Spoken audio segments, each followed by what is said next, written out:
받습니다. 아멘. 이 오바댜서의 오바댜, 이 선지자의 이름의 뜻은 하나님의 종, 하나님을 섬기는 사람, 또 하나님을 예배하는 자라는 뜻입니다. 하나님의 종, 하나님을 섬기는 사람, 하나님을 예배하는 자. 이 오바댜서를 기록한 사람이 선지자 엘리야 때에, 즉 그 북왕국 그 이스라엘의 한 신하 오바댜였을 것이다라고 추정한 사람이 있지만 연대도 좀 다르고 또 지나친 해석일 수 있습니다. 그래서 이 오바댜가 어떤 사람이었는지, 그의 어떤 출신 배경이나 또한 이 오바댜서의 그 기록 저작, 이 저작 시기는 정확하게 명시되어 있지 않습니다. 단지 내용상 에돔이 유다에게 큰 피해를 입힌 것과, 그리고 바벨론과 동맹한 상태로 아직 멸망당하기 전이기 때문에 이 남유다 왕국의 멸망 직전 혹은 함락 직후로 이 오바댜 말씀이 쓰여진 것으로 추정합니다. 그래서 오바댜서의 내용 구절을 보면 이렇게 심판 계획과 심판하시는 이유, 또 심판의 구체적인 내용과 에돔을 심판하신 이유, 그리고 이 심판에 대한 확정과 또한 심판 가운데 구원을 받을 이스라엘에 대한 말씀으로 이렇게 기록되어져 있습니다. 하나님의 분명한 그 심판 계획이 어떠한 이유에서, 또한 그 심판이 어떻게 나타날 것인데 왜 심판하시는지, 또한 그 심판을 통해 하나님께서 궁극적으로 나타내고자 하시는 것이 무엇인지가 이 오바댜서에서 기록되어 있습니다. 그래서 에돔을 심판하시는 그 두 가지 내용을 살펴보면, 첫 번째는 에돔 그 자체, 에돔이 가진 교만 때문입니다. 하나님께서 지금 오바댜서에 기록하고 있는 내용에 에돔의 그 심판의 내용은 첫 번째 에돔의 교만입니다. 그래서 3절 4절에 보면 이 지리적 지형적 위치에 대한 교만을 가지고 있었습니다. 무슨 말이냐면, 우리가 이 땅을 차지하고 있는 여기 이 높은 곳에 집을 지어두면 우리를 침략할 자가 없을 것이다, 안전할 것이다. 그래서 3절 4절 말씀 우리 함께 선포하겠습니다. 너의 마음의 교만이 너를 속였도다. 바위 틈에 거주하며 높은 곳에 사는 자여, 내가 마음에 이르기를 누가 능히 나를 땅에 끌어내리겠느냐 하니, 내가 독수리처럼 높이 오르며 별 사이에 깃들일지라도 내가 거기에서 너를 끌어내리리라. 여호와의 말씀이니라. 잊지 마십시오. 하나님은 높은 것을 낮게 만드시고 낮은 것을 높일 수 있는 분이십니다. 하나님 그분께 감히 난 이만하면 안전하다, 이만하면 족하다 그렇게 말할 수 있는 인생은 없습니다. 왜냐하면 우리 삶의 거처 혹은 내가 가지고 있는 그 모든 것들은 우리가 살아가기 위한 사명을 위해 주어지는 것인데, 그것 자체가 삶의 목적이 되는 순간 하나님의 사명을 저버린, 즉 인생이라는 이 삶의 목적을 저버린 교만입니다. 얼마나 안전한가. 물론 그 안전이 어느 보장이 되는 것도 분명히 하나님께로부터 옵니다. 얼마나 우리가 위치를 확보했는가, 그것도 분명히 하나님께서 위치를 확보하게 하실 것입니다. 그러나 중요한 것은 내 삶의 위치, 내 집, 내 가정의 안전이 내 삶의 목적일 수는 없습니다. 여러분, 건강해야 합니다. 근데 삶이 건강을 목적으로 할 수 있습니까? 내 삶을 살아가는 이유가 건강일 수는 없습니다. 건강해야 합니다. 그렇죠? 잘 먹어야 합니다. 그러나 잘 먹는 것이 삶의 목적일 수는 없습니다.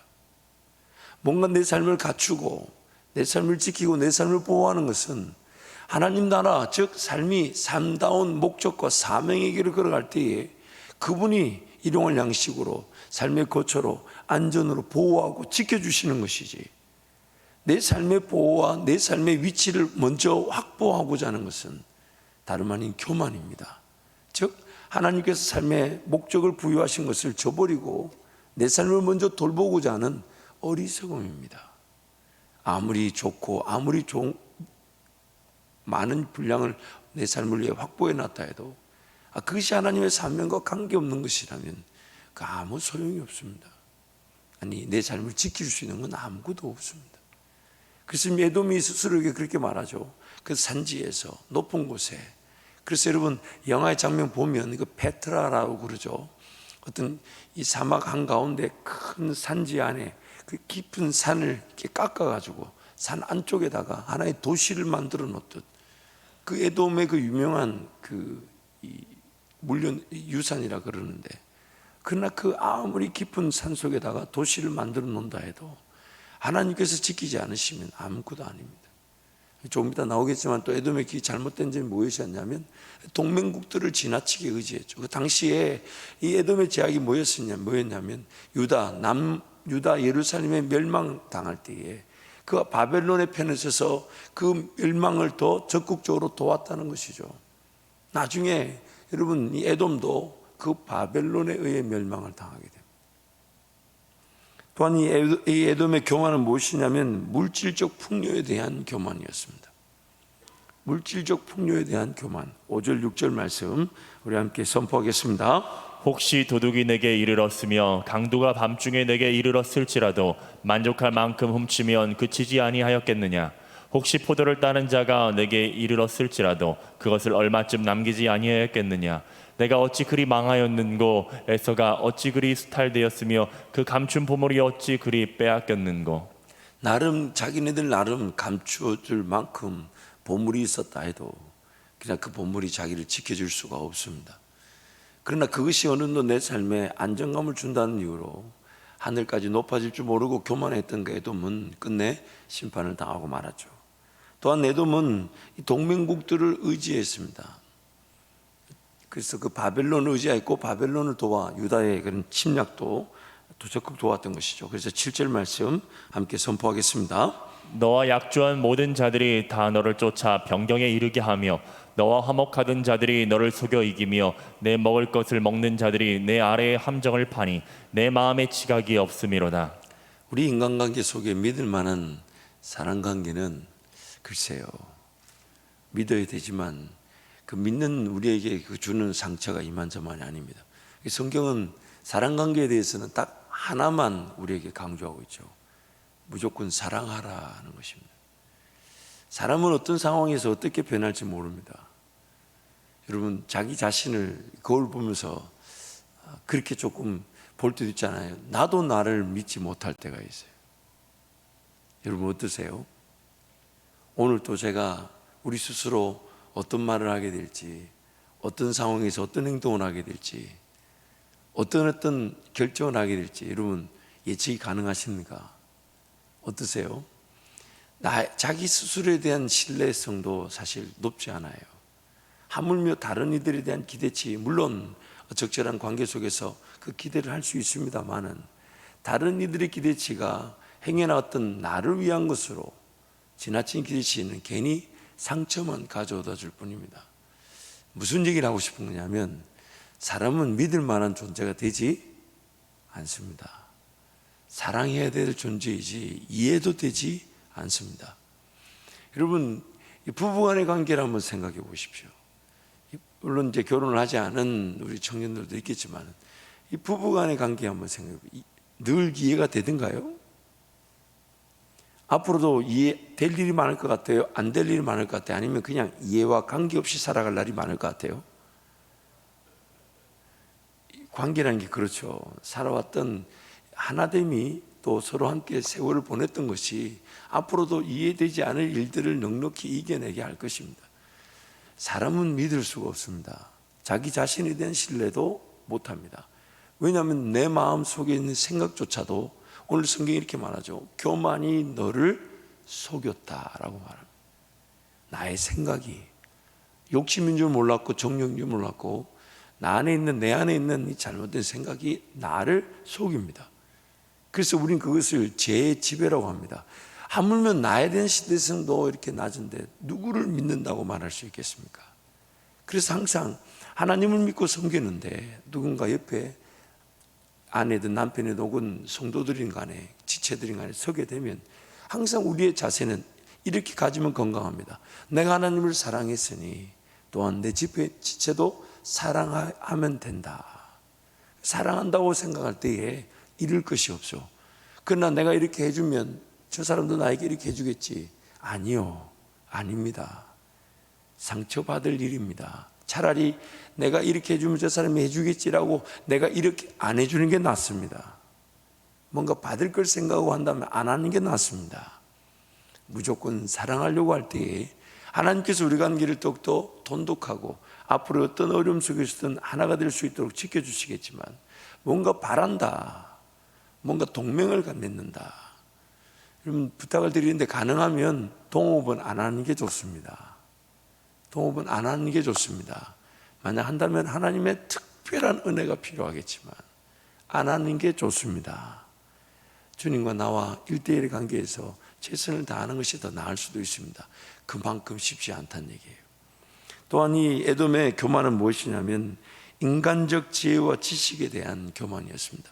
우리 8절에서 9절 말씀 함께 선포하겠습니다. 여호와의 말씀이니라. 그날엔 내가 에돔에서 지혜 있는 자를 멸하며 에서의 산에서 지각 있는 자를 멸하지 아니하겠느냐. 그마나 내 용사들이 놀랄 것이라. 이로 말미암아 에서의 산에 있는 사람은 다 죽임을 당하여 멸절되리라. 뭔가 지혜가 있다, 지식이 있다. 여러분 우리 자신들에 대한 그런 기준이 되면 좋겠어요. 그런 지혜가 지식이 있다 할 때마다 하나님의 것인지를 물어봐야 합니다. 하나님의 것인지. 아무리 좋은 아이디어라도 하나님의 뜻이 아니면 반드시 그 아이디어에 내가 속고 맙니다. 적지 않은 시간을 삶을 낭비하고 맙니다.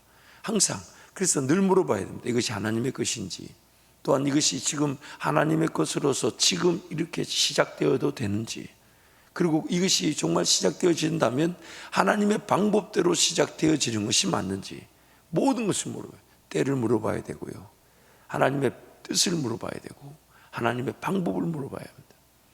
이 세 개 중에 어느 것 하나도 놓치면 분명히 하나님의 좋은 아이디어였는데 성급하게 시도했다가 무너지는 경우가 있고요, 하나님의 그 분명한 뜻이 하나님의 그 때에 나타나는 것인데 그 방법을 묻지 못해서 무너지는 경우도 많습니다. 목적은 분명한데 대개의 경우 방법이 틀리는 경우가 많아요.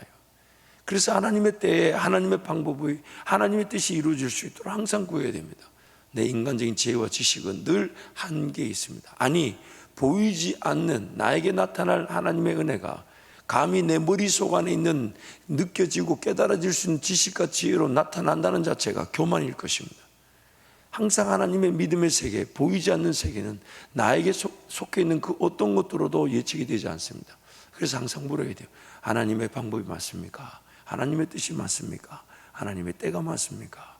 철저하게 인내하게 될 때 하나님께서 그 모든 걸 확인시켜 주면 우리는 그 안전한 믿음의 길을 걸어가게 되는 것입니다.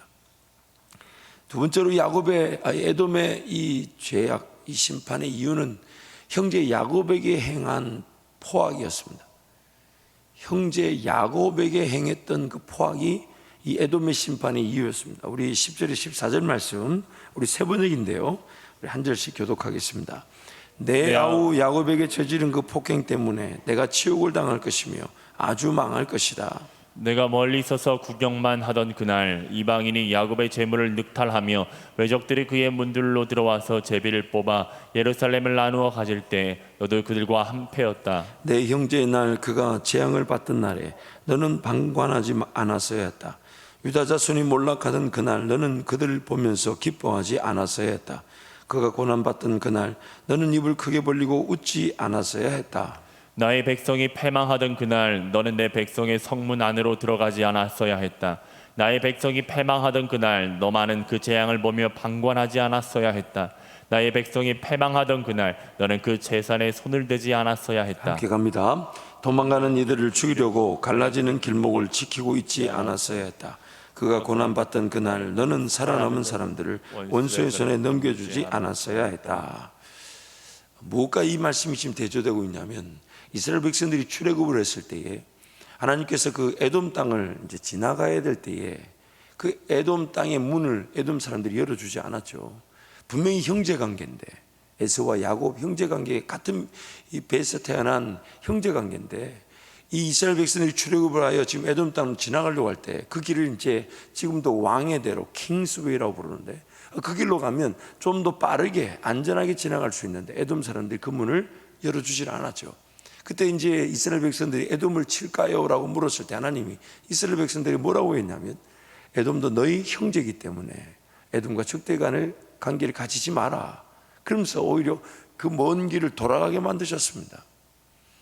하나님 분명한 그 에돔을 향한 뜻이 있으셨죠. 그런데 그 에돔은 지금 같은 형제라고 하는 남유다, 즉 예루살렘의 멸망에 방관했던 것도 죄라고 하시는데 방관만 한 게 아니라 적극적으로 덤벼들어 에돔의 멸망을 더 기뻐하고 그것을 더 도왔다고 성경이 말합니다.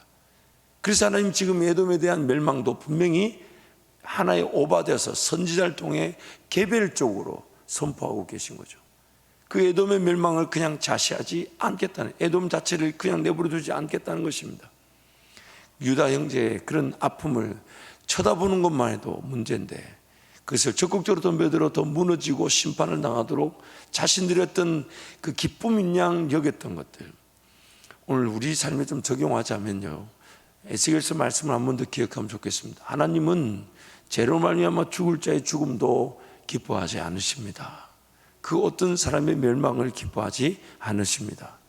어떤 이들이 어떻게 어려움 당하든지 우리 아픔인 줄 알고 기도해주고 격려해주고 위로해주며 안아줄 때에 하나님께서 반드시 그들의 죄를 우리에게 묻지 않으실 뿐만 아니라 우리의 기도로 그들에게 은혜가 임하도록 도와주실 것입니다.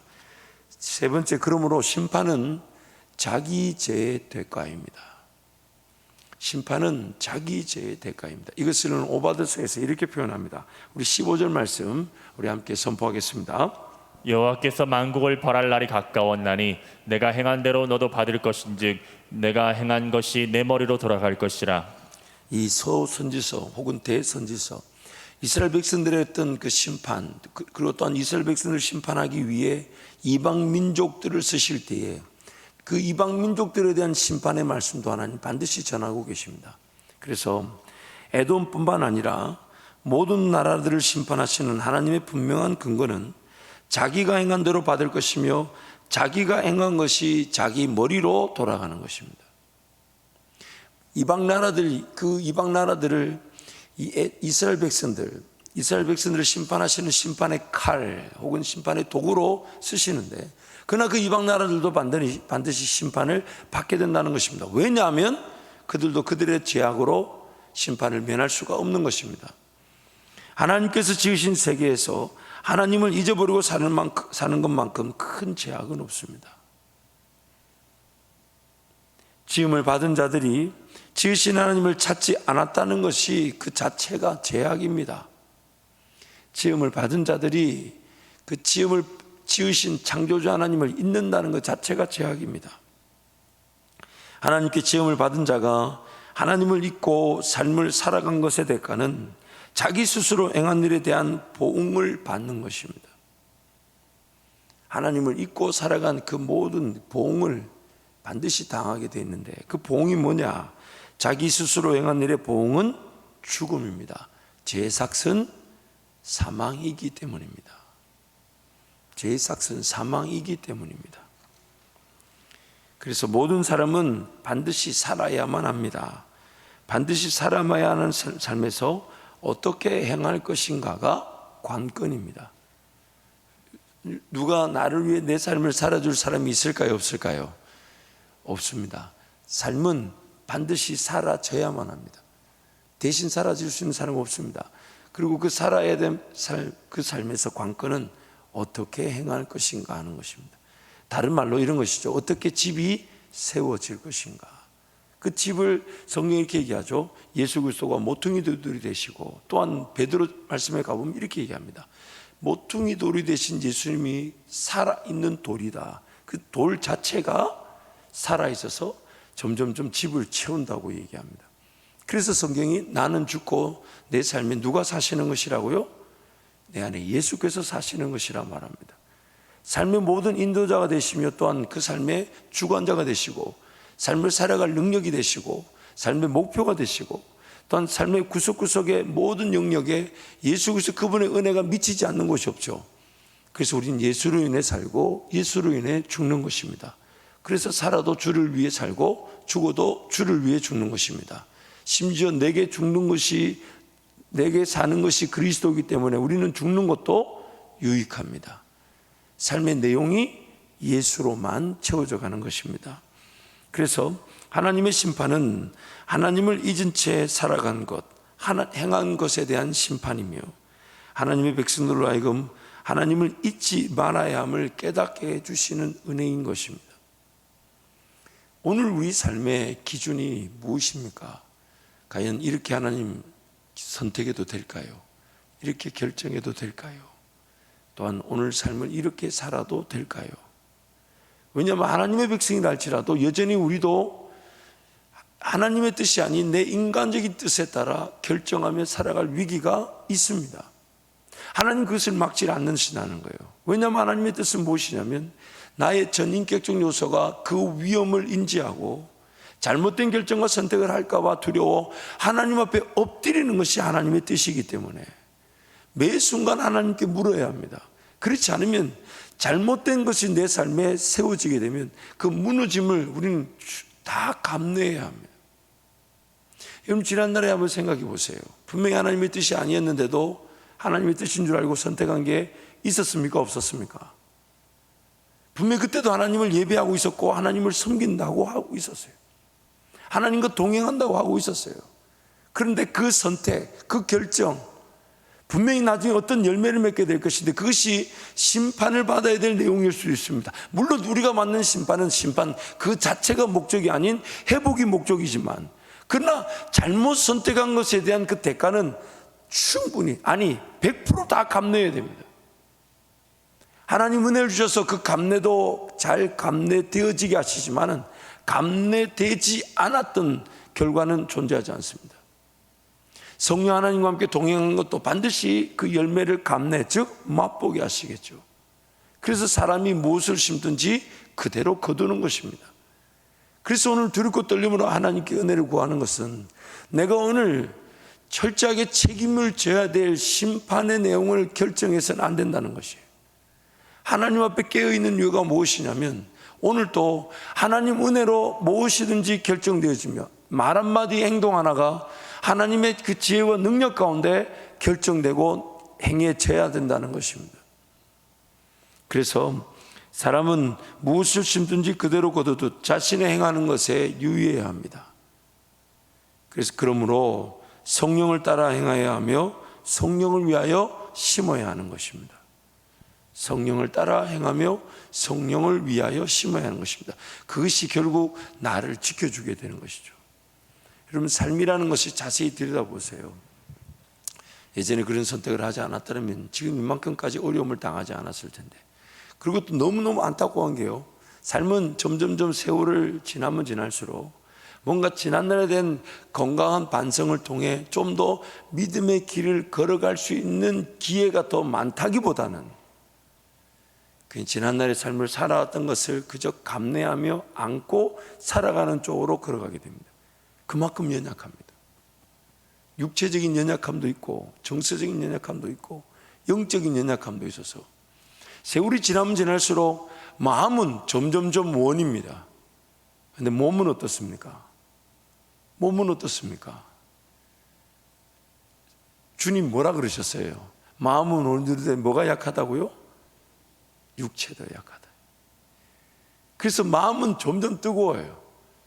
왜냐하면 주님 만날 날이 가까워지니까 마음은 점점 더 정말 그 주님을 사모하고 만나고 싶은 마음 많지만 내 삶이, 내 육체가, 그리고 지난날의 삶을 살아왔던, 그리고 결정되었고 선택되었던 그것이 적게든 크게든 영향력을 주고 있다고 생각해 보십시오.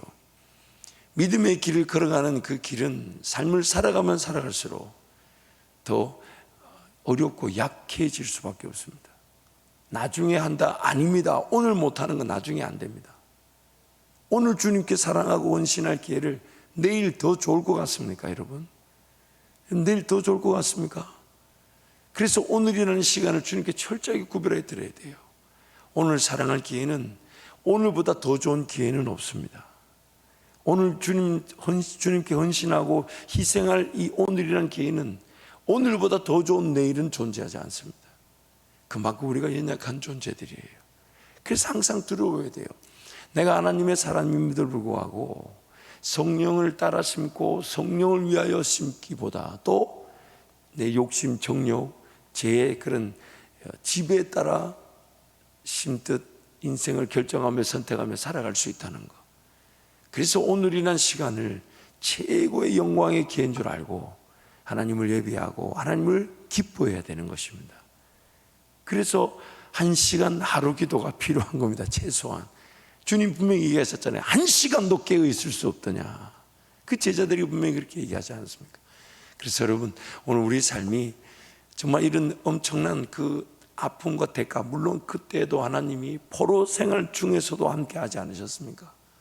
도우시지만 그러나 죄의 대가를 지불하는 자리에서의 은혜가 아니라 성령을 위하여 심은 것으로 열매를 거두는 자리에서 은혜를 맛보기를 축복합니다.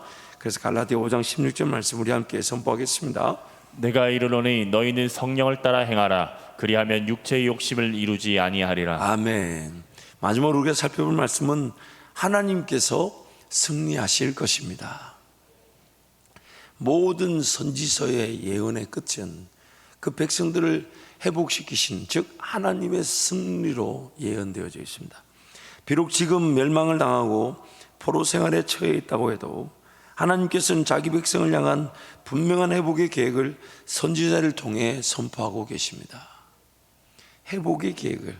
왜냐하면 그 모든 심판의 내용은 하나님의 나라와 하나님의 백성들을 괴롭혔던 대적 세력들에게서는 철저히 하나님이 무찔러 주신다는 것과, 지금 비록 피해와 아픔을 당하는 하나님의 백성들이라 할지라도 하나님은 이 피해와 아픔을 통해 하나님의 백성들을 회복시키시기 위해 그 모든 말씀을 선포하고 계신 것입니다.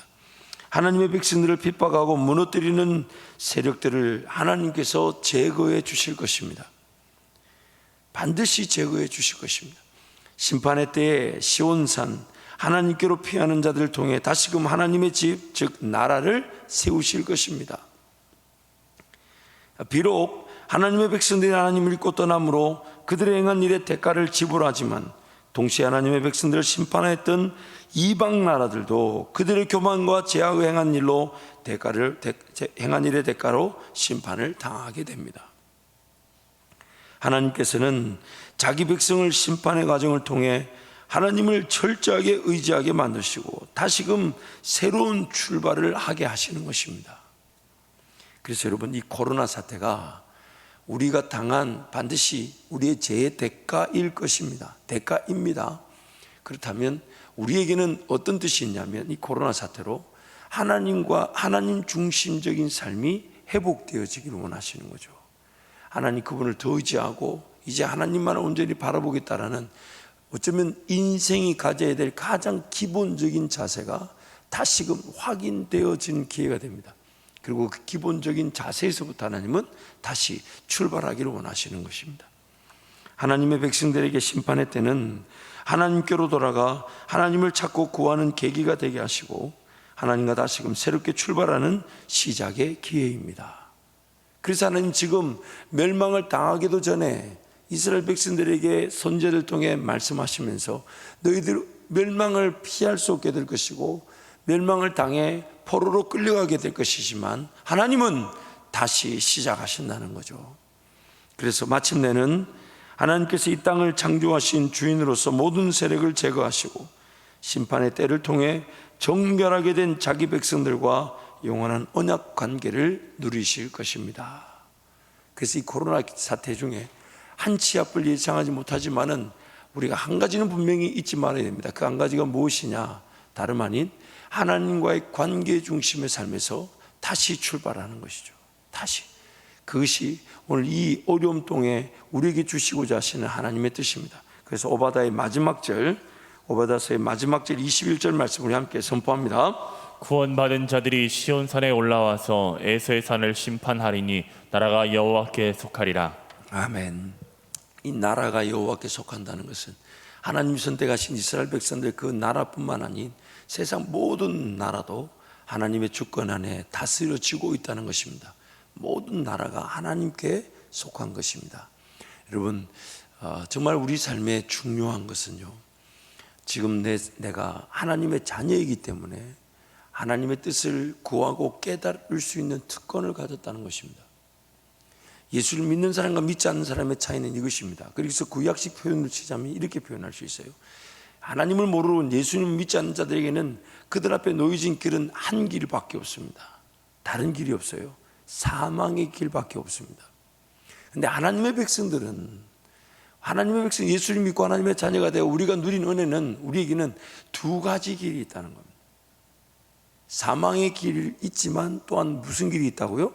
생명의 길이 있습니다. 그래서 신명기 말씀에 이스라엘 백성들이 그렇게 얘기하셨죠.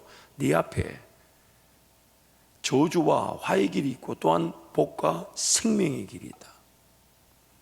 무엇을 택하겠느냐? 이 택한다는 것 자체가 은혜예요. 왜냐하면 하나님의 백성이 아니면 이 택할 길이 없습니다. 한 길밖에 없어요. 한 길밖에. 제삭은 사망이고 그 끝은 죽음입니다. 그런데 오늘 그 죽음의 길을 걸어가는 우리가 하나님의 자녀가 되었을 때 하나님은 지금 그 두 가지 길을, 다른 생명의 길을 열어주셨다는 거예요. 한 길밖에 없는 우리 인생에 생명의 길을 열어주셨다는 거예요. 그래서 자기 길, 인간이 걸어가는 그 사망의 길을 걷지 말고 생명을 택하고 생명을 깨닫고 생명을 누리라는 것이 하나님의 뜻입니다. 그래서 오늘 우리의 삶도 마찬가지예요. 그 이방 나라들, 이방 민족들이 그런 멸망을 당하는 것, 그들만의 얘기가 아니라 오늘 우리의 얘기일 수 있다는 겁니다. 여전히 죄법의 지배를 받지 않습니까? 욕심과 정욕에 속지 않습니까? 하나님의 뜻이 아닌데 하나님의 뜻이냐 착각하지 않습니까? 그래서 매 순간 엎드리자는 거예요. 하나님께 구하자는 것입니다. 모든 것이 하나님께로부터 시작되어져야 되며 하나님이 감당케 하실 것이고 하나님이 열매를 맺게 하실 것이니까 그 하나님으로 온전히 의지하자는 것입니다. 무엇보다도 이 날, 이 하루가 다시 오지 않을 마지막 날입니다. 이 날만큼이라도 하나님을 의지하고 신뢰함으로 하나님과 동행하기를 원함으로 우리가 맛볼 대가는 성령의 열매로 하나님께 영광이 되기를 축복합니다. 이 시간 통성과 함께 기도하겠습니다.